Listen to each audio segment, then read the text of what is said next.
김원동 작가님께서 요번에 이 금융화폐 자본주의라는 엄청난 책을 내셨더라고요.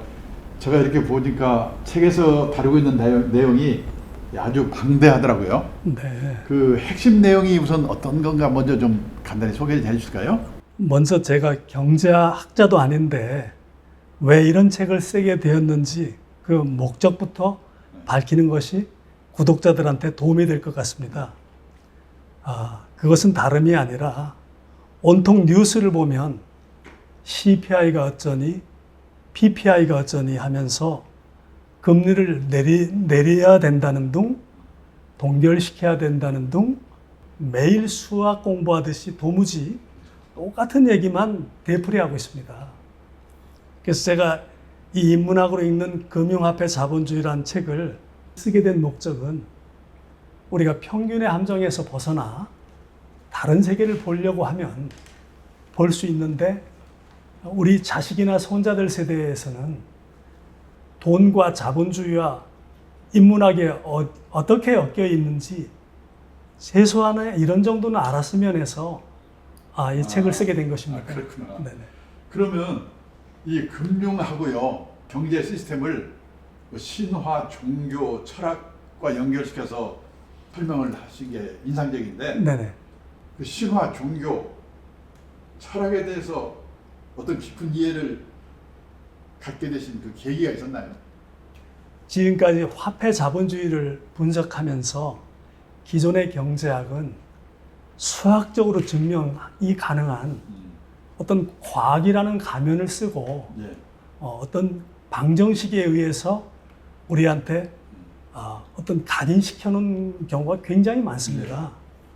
그런데 우리가 행복하다는 것은 어떤 소속감이나 안정감도 정신적인 행복도 중요한데 대부분의 경제학에서는 정치학과 사회학이 빠져 있기 때문에 우리의 인간의 삶하고는 전혀 관계가 없는 어떤 수학적인 걸로 경제학이 구성되어 있기 때문에 전 오래전부터 심리학과 철학, 어떤 신화나 종교에 대해서 많이 이렇게 나름대로 연구를 하다 보니까 우리가 돈에 대해서 너무나 잘못된 관념적으로 자본주의의 문제점에 대해서 지적을 많이 해주셨는데 네네. 이걸 개선하기 위한 방안으로는 어떤 게 있는가 먼저 좀 간단히 말씀. 제가 자본주의에 대해서 연구를 하다 보니까 화폐의 기능이 계산수단, 지불수단, 저장수단, 교환수단 이렇게 화폐가 시작된 것인데 언제부턴가는 이 화폐의 축적 한도가 없고 그러다 보니까 시중에는 총 발행 통화의 2.4%밖에는 현금이 돌아다니지 않고 97.6%는 소위 신용화폐라는 숫자상으로만 돌아다니는 화폐라는 것을 제가 알게 됐습니다. 그렇다면 우리가 역사적으로 존 로크에 의해서 어떤 그 사유재산 개념에서 그 개인의 재산이라는 사유재산 그 근거를 보면 그 자기가 노동에 땀 흘려서 그 번 돈을 자기가 소비하고 싶은 욕구를 절제해서 저축해 놓은 돈을 다른 사람이 갖다 쓰고 이자를 주는 것인데 97.6%라는 화폐는 존재하지도 않는 누군가 예금을 하지도 않는 돈이 은행에서 숫자상으로 통장에 나한테 찍어주고 40년, 50년 동안 이자를 갚으라는 것은 이것은 금융노예가 될 수밖에 없기 때문에 이거에 대해서 계속 추적하다 보니까 화폐에 대해서 감가상각하는 화폐, 노화하는 화폐 이러한 점을 제가 착안해서 이것은 죽음의 관념을 상속제도와 연관시킨 여러 가지 우리 어떤 그 철학 세계, 종교의 세계하고도 연관이 돼 있다고 그래서 제가 그 철학과 종교와 신화하고 자본주의하고 연결해 본 것입니다. 뭐 제가 완전히 이해 못했습니다만 네네. 그 화폐가 약속인데 그 약속이 네네. 그 신뢰가 깨졌다. 네네. 이렇게 말씀하신 것 같은데 네. 그렇다고 하면 그 화폐에 대한 신뢰를 회복하는 것이 이 자본주의의 문제점을 많이 해소할 수 있다. 이렇게 말씀하신 것 같습니다. 네네. 그렇습니다. 모든 자본주의의 어떠한 개선을 하더라도 화폐에 대한 변화가 없으면 아무 소용이 없습니다. 누가 대통령을 하든 내가 돈을 찍어낼 수 있다 그러면 그것은 누가 해도 괜찮습니다. 그렇듯이 원래 인류의 화폐는 존 로크에 의한 단서 조항도 보면 인간의 노동에 의한 땀에 의한 과실이었습니다. 지금처럼 연방준비제도 이사회에서 97.6%를 통장에 숫자로 찍어주는 것은 신용이라는 화폐는 돈이 아닙니다. 그것은 대출해 줄 수가 없는 돈입니다. 그렇기 때문에 그 돈들을 찍어주고 부동산을 사게 해주고 금리를 올려서 집을 뺏고 거지로 만드는 이런 일은 하나님하고 싸우는 일 같지만 누군가 얘기를 하고 물어봐야 되는 것입니다. 저는 그런 관점에서 이 책을 쓴 겁니다. 김 작가님 그 책을 이 금융화폐 자본주의 네네. 읽으면서 궁금했던 거 하나 질문해도 되는지 모르겠어요. 말씀해 주시죠. 종교가 있으십니까? 저는 카톨릭, 태어나면서부터 카톨릭입니다. 그래서 여기 보면은 하나님 얘기도 많이 나오고 제가 신화 얘기도 나오고 그랬던 거군요. 신화와 이 자본주의란 얘기를 분석하기 위해서 신화와 종교 서적을 심지어 성경도 많이 읽었습니다. 그렇다고 해서 어떤 종교를 터부시 여기거나 폄하하기 위해서 읽은 게 아니라 인간은 나에게 물질적인 걸로 노예를 만들 수도 있지만 정신적으로도 노예를 만들 수 있기 때문에 이것은 신화와 종교하고 관련이 된다라는 차원에서 좀 많이 읽어봤습니다. 김 작가님께서는 이 돈의 배분 문제에 대해서 굉장히 관심이 있다는 네네. 생각을 제가 했거든요. 네네. 특히 그 요즘 많이 나오는 그 기본소득 네네. 이 얘기도 잠깐 언급하시는 걸 제가 이 책에서 봤는데 네네. 이 어떤 논리에서 지지하시는지 좀 네. 말씀해 주시면 감사하겠습니다. 네. 제 책에서도 돈의 배분 문제는 정치라는 챕터로 써놨습니다. 정치는 돈을 배분하는 기능입니다. 그런데 우리가 정치 얘기를 하려면 무슨 거창한 정치 얘기를 해야 꼭 정치인 것이 아니고 정치라는 것은 사실 우리 사람 사는 삶에 있어서 돈에 배분하는 겁니다. 그렇죠. 근데 그들이 잘 못하고 있으니까 욕을 먹고는 있습니다만 어떤 사물을 관찰할 때 한쪽으로만 사고하면 문제의 본질을 볼 수가 없습니다. 누가 남한테 손 벌리고 국가에서 배당받고 살고 싶겠습니까?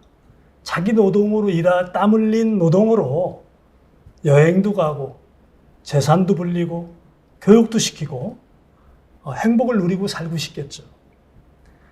그래서 중산층은 항상 자기의 소득을 높이고 신분을 높이려고 규칙을 지키려고 노력합니다. 그리고 잘 가르쳐놓은 자식을 위해서도 자기가 죽더라도 규칙을 지킵니다. 그래서 어느 국가든 중산층의 허리 부분을 튼튼하게 하는 것이 가장 중요한 경제정책인 것입니다. 예. 그 말씀하신 논리는 충분히 이해를 하지만 네네. 한편으로 이제 재정학자들은 네네. 그렇다고 하면 그 기본소득을 줄 재원이 어디서 마련이 되느냐 이게 이제 문제점이라고 말을 하는 거잖아요. 네네. 그거에 대해서는 어떤 견해를 가지고 계신지. 예. 그래서 지금 현재 제 책에서는 그 문제를 소유경제 시대에서 임대경제 시대로 접어들었다. 그렇기 때문에 우리는 미래가 이미 다가와 있는데도 너무 우리의 생각은 과거에 머물러 있다. 이런 말씀을 드리면서 생산의 3요소가 지금 현재도 변경됐다고 봅니다. 과거에 우리가 경제학에서 경영학에서 생산의 3요소는 토지와 자본과 노동이었었습니다. 그런데 이제는 아시다시피 AI라든가 로봇이라든가 이제는 인간이 생산하는 시대가 이미 저물고 있습니다.